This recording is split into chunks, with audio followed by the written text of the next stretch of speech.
So we're going to switch things up a little bit, and I guess I'm going to tell my story now before we get into the patient panel. So let's see. This is me. Hello again. And to everyone who came a little bit late, welcome. We're so glad you're here and that you made it safely. So my introduction is, my name is Sumaira. I am a patient living with seronegative neuromyelitis optica spectrum disorder. I've been living with it for 10 years. I got diagnosed when I was 25, which we'll see in a moment. But I'm also the founder and executive director of the Sumaira Foundation. I recently gave my slides a bit of a makeover after I went to an incredible workshop at Amgen in the summertime about mental health. And we had the pleasure of meeting this psychologist, Dr. Al Friedman, who said a lot of great things, but he said something that really, really stuck with me, which is that a rare disease may also bring rare gifts: perspective, resilience, creativity, compassion, connection, and love. I will speak for myself that in the 10 years of both living with a rare disease but advocating for a rare disease, all of this has been true, and I hope the same for all of you in here today.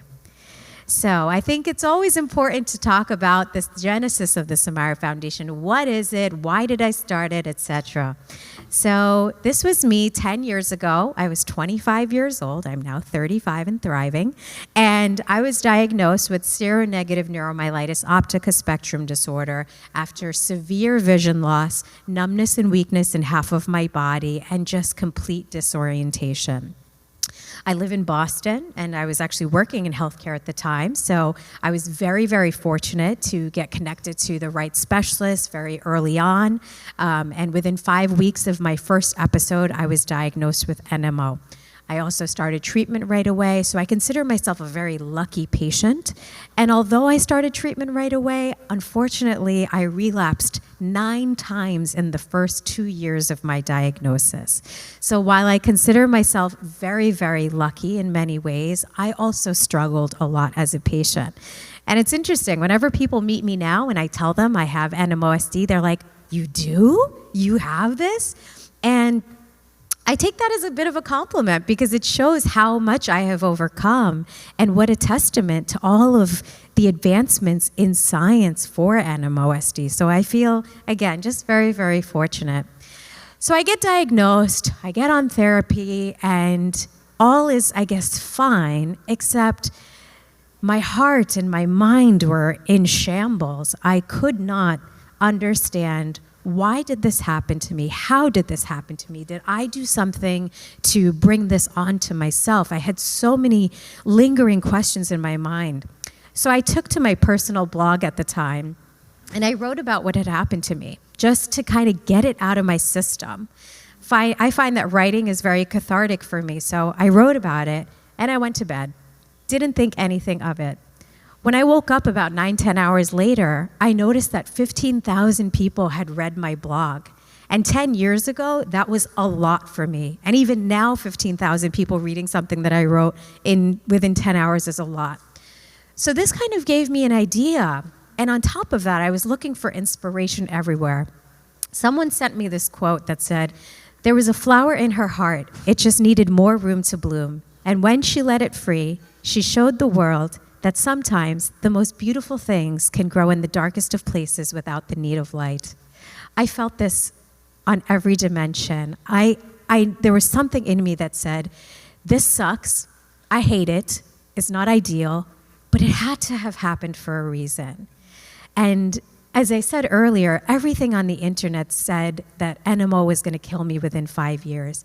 And that wasn't enough of an answer for me. I wanted to fight for this, not just for myself, but for all of the patients out there, because I knew that most people weren't as fortunate as I was in that situation. So within 2 months of my diagnosis, I was crazy enough to start a foundation. I Googled, how do you start a foundation? And I always tell the joke, but it's not a joke. Google told me that it was 5 easy steps to start a foundation. That's not true. It's a lot more than 5 steps, but I'm glad I didn't know that because maybe I wouldn't have done it.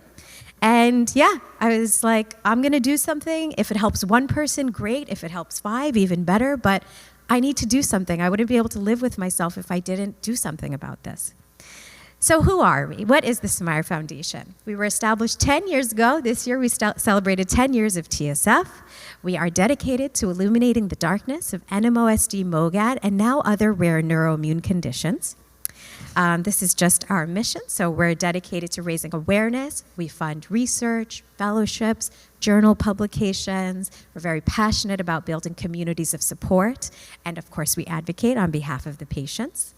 We have 4 pillars. They are awareness, community, advocacy, and research. We're very proud to be patient-led, patient-powered, science-driven, therapy-agnostic.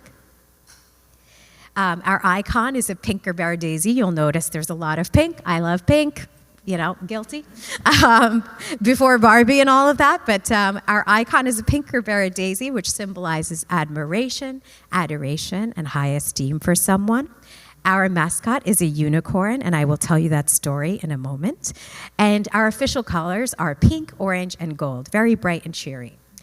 We believe that diversity is a superpower, and I think you'll see that reflected in our International Medical Advisory Board, our Global Ambassador Program. We have multi-language content. Our website is available in 28 languages. We do non-English programming. In fact, today is the first time at one of our US patient days that we'll have Spanish sessions, which I'm very excited about. And then we have legal entities of course, in the US, but in Canada, France, Germany, Italy, and we are actively expanding into the Kingdom of Saudi Arabia to serve the entire Middle East. My vision is to be all over the world within the next 5 years, but it takes a lot of miles and flights, so I'm pacing myself. But there are patients all over the world who are affected by these diseases, and they too deserve to have a community and support. These are all the languages that our website is available in. This is a fantastic, I actually just came back from China on Tuesday, so I'm still kind of on China time. We went to China Patient Day, which was immaculate. But this was a billboard in Shanghai to commemorate China NMO Day, which is celebrated on May 25th. Super cool. And I will tell you a bit about our team. So while this foundation has my name on it, it really does take a village. There's a lot of people working behind the scenes to make all of this happen. So that's me. You met Michael. Jill is here. We have Alana from Canada, Claire Sonneborn, who's an NMOSD patient. She's our biostatistician. Alana has seronegative autoimmune encephalitis. She's from Canada, and she leads our research and education initiatives. I like to share this because I believe in empowering patients. So in our organization, we have created leadership positions for patients and caregivers because I know that throughout living with these diseases or caring for people with these diseases, many of us have had to, part ways with our careers and our education and our dreams and aspirations. So this is a small way of turning our pain into purpose. We have some advisors advising us. So Jasmine Patel from the US, Guillaume from Paris, Stephanie from Canada, Chelsea, whose brother has MOGAD, she's based in Ohio, and Sara, she's in the Kingdom of Saudi Arabia. We have a robust medical advisory board with KOLs, key opinion leaders from all over the world.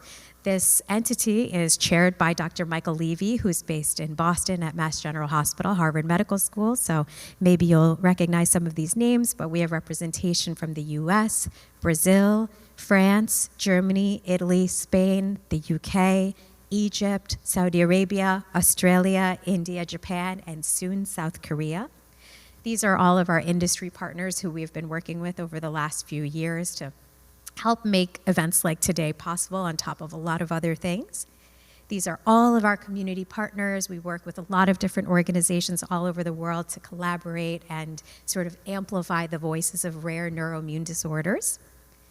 I would love to tell you about our ambassador program. We have 3 ambassadors here. Raise your hands. This is Carla, Heather, and Nick from representing the state of Florida.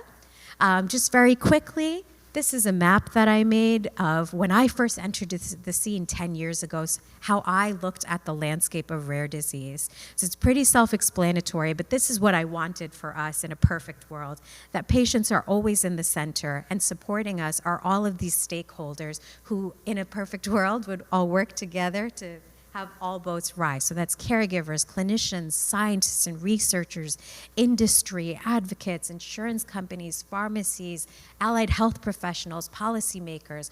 All of these entities and stakeholders are involved in making us thrive in our lives and do better with these diseases. So our Global Ambassador Program launched in 2019 with 10 U.S. ambassadors. Carla was an OG ambassador with us from the very beginning. And now we have over 80 ambassadors representing 30 countries. They are patients, caregivers, clinicians, scientists and researchers, and advocates. Here are some of our statistics. So we have 13 clinicians who are ambassadors, 10 caregivers, 2 pediatric patients, 84% are female. They speak 28 languages and are very diverse. You can see some of the stats here. I won't go to this in great detail, but over the last 5 years of having an ambassador program, it's very clear to me that there's a certain profile of folks that we want to involve in our community to represent the foundation. And they're agents of change, they're creative, they're passionate, they're transparent, they're helpful, they're selfless, they're resourceful, they're responsible, and all just like great things. I love our ambassadors so much. They are sources of hope, information, inspiration, knowledge, and resources. These are folks who put their own needs aside to pay it forward and help other people in our community. So really just absolute rock stars who are doing so much for the community. Here are some of their great faces. Love to see all the diversity in our ambassador program. And now let me talk to you a bit about our programming. So for those of you who are not familiar with the Sumaira Foundation, some of what we do. So we are very passionate about educational content. From the Experts is our primary webinar series. We have featured key opinion leaders from all over the world. We've done webinars in about 16 languages and counting. We have a podcast called Demystifying NMO and MOG. So this features patients, caregivers, clinicians, and advocates. We've got 4 seasons. It's available on Spotify, YouTube, iTunes. We have a webinar series specific for MOGAD and clinical trials, and we recently launched a case discussion lecture series called Iranian Insights. It's really to educate Iranian physicians around the world about the latest and greatest in NMOSD and MOGAD from top experts around the world. How do we illuminate the darkness? So that's raising awareness of patient stories. The very first program for the foundation was called Voices of NMO and MOG. It still exists. We have about 180 stories in our library, soon to be 181, with the lovely young lady in the audience. And these are testimonials from patients all over the world, and doctors even. And what I have noticed in editing all of these stories myself over the last 10 years is while we're all so different, we are also similar too. Our stories have a lot of parallels. We also started filming a docuseries a couple of years ago called Imagine My Life. We have filmed in France, Germany, and Canada. These will be available to watch hopefully within the next year, but they are cinematic quality, great storytelling. They're made like films, and the idea was to show respect to these stories and tell the world in a way that people would understand and be able to relate to. So in a dream world, I would love to get these on Netflix, but we'll see. This is one of the thumbnails from one of our French patient vignettes, and it actually went on to become a finalist at the World Health Organization Film Festival last year. We were selected out of 800 submissions in the world. So one of the judges was Sharon Stone, so she now knows about NMO because she watched our film. I take that as a win. This is from a documentary I did on PBS a couple of years ago, and in the center here we have Dr. Sean Pittick, who is one of the greats of NMOSD research. You can actually watch this online on YouTube. I'm an ugly crier, and they just made me cry this entire time in this documentary, so brace yourself. Human Collective Project, this is our support group meetings. We have them every week in all of these different places in 12 different countries. They're virtual, led by ambassadors, and it's just a safe space for anyone affected by these diseases to come together and talk about whatever you want to talk about. Mental health is a big focus of our foundation as well. As a patient myself, I know how much these diseases and everything that comes with it can affect our mental health. So we have some programs dedicated to mental health, Everyday Wellness, which is a movement-focused program, Cares and Shares grants. We're actually going to be announcing the applications for them. So these are $500 grants for wellness. I think Heather received one and used it for yoga classes. And then we do a coaching series with Dr. Maggie Kang, whose daughter has NMOSD. Patient education is super important to us. I think that knowledge is power. So see, these are just some of the resources available on our website for patients and caregivers to get smart on their diseases, because the more we know, the more we can confidently speak about it to our peers, to our colleagues, with our doctors, to specialists who don't know NMO. So definitely go on our website and check it out. We have the NMOSD therapies chart actually printed out here, so they are at the registration desk. This will show you side by side the different approved therapies that are available so that you can talk to your doctor about what medication is best for you. Patient days like today. So I love to say I've been on my own little Beyonce tour the last 2 years. We've been to Milwaukee, Dallas, LA, New York City, Verona, Italy, Paris, France, Boston, Cleveland, Atlanta, and this is actually our last US patient day of the year. It's been a lot of fun, touring sort of the world and meeting people, but seeing all of you guys come together really warms up my heart. Here are some pictures. We are going to do a group picture here too, so we got to outdo these pictures. And this actually was just a week ago. Oh my God, we were in China a week ago. That's mental. This was in Beijing, China, 1 week ago, where we went to support the China NMO, MS, and MOGAD Patient Day. It was so inspiring and incredible. The positivity in the room was it was incredible. So I left super inspired, came back with so many ideas, but Chinese patients they are so smart about their diseases. They really leaned in, and more so, the positive energy in the room was so palpable. It was incredible. We have an app called NeuroSum. I believe we have QR codes and cards somewhere. Jill can find them for you, but we are sort of in the soft launch phase, so I encourage you to download it, test it out, let us know what you think. Is it good? Is it bad? Is it useful? But basically, it's a symptom tracking app, designed to sort of help you stay on top of things, and God forbid if you have a relapse, have all this data to help your doctors, determine what's the best next course of action if you do have a relapse. Pediatric support. So unicorns, they are our mascot. It's kind of a sad story, but there was a patient who passed away in 2019. She was 6 years old. Her name's Joannie. I was helping the family get connected to a specialist and whatnot, but long story short, before we could get her to Boston Children's Hospital, she passed away, which was tragic and something very difficult for me to talk about even to this day. But to honor her, we decided to make our mascot a unicorn because she loves unicorns so much.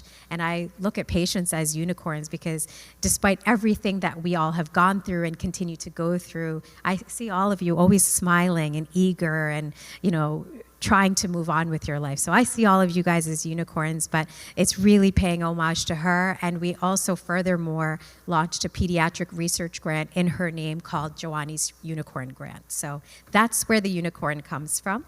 Just a bit about advocacy. I am almost short on time here. We have a patient advocacy council that is supported by many of our partners, and the idea is to research the diagnostic journey, treatment journey, affordability of treatments, patient demographics, to help sort of make access and affordability of these therapies, diagnostic journeys better. We can talk about it offline in further detail if you're interested, but that is a huge initiative that we're working on.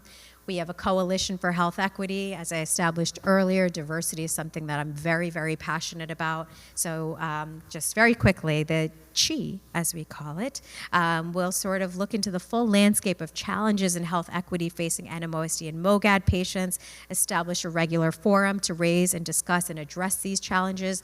This steering committee includes about 30 doctors from all over the world, patients and caregivers, and we all get together quarterly to discuss a lot of these equity challenges and how we can address them. And so there's identification of and progress against a few key initiatives to deal with DE&I related issues in the NMOSD and MOGAD community, and initiation of a few pilot projects with diverse stakeholders, as I said, to establish proof of concept for targeted solutions. Nice, Michael. He wrote that. Definitely wrote that. Okay. March is NMO Awareness Month. April is MOGAD Awareness Month. These are very big months for our community, so follow us online so you can get involved and see all the different things that happen. These are some illuminations that were pink for us for those months. So that's Niagara Falls, an arena in Italy, the Zakim Bridge in Boston, the Empire State Building in New York City, the oldest hotel in Denmark, and the CN Tower in Toronto. Just some more advocacy pictures, our Belgian ambassador at the European Parliament, and a bunch of us on Capitol Hill raising awareness of rare diseases. These are some of the patient assistance programs we work with. So the PAN Foundation, the Assistance Fund, Patient Helpline, Good Days, and NORD. They all have financial assistance programs if you need help with co-pays, getting Uber rides to and from your infusion centers. Go to our website, check out what they offer. There are so many different services. Research, I'm going to go through this so fast. We support a lot of research. We have research grants. Since 2018, we've supported 32 projects in the amount of $750,000. These are some of the journal publications we've supported, more to come this year. We have a global diagnostics initiative. You know, getting diagnosed with NMOSD and MOGAD is challenging in the US, but imagine in Africa and Asia and Latin America where they really don't have the resources we have. So as part of that, we launched a fellowship program to train clinicians on how, from low, middle-income countries, on how to set up live cell-based assays and the lab so that they can diagnose patients in their native countries. So we send them to University of Oxford and now the University of Verona so that they can train with all the top experts, learn what they need to learn, and go back to their countries and set up labs. We also have a fellow at Mass General Hospital working with Dr. Levy and Dr. Mattiello.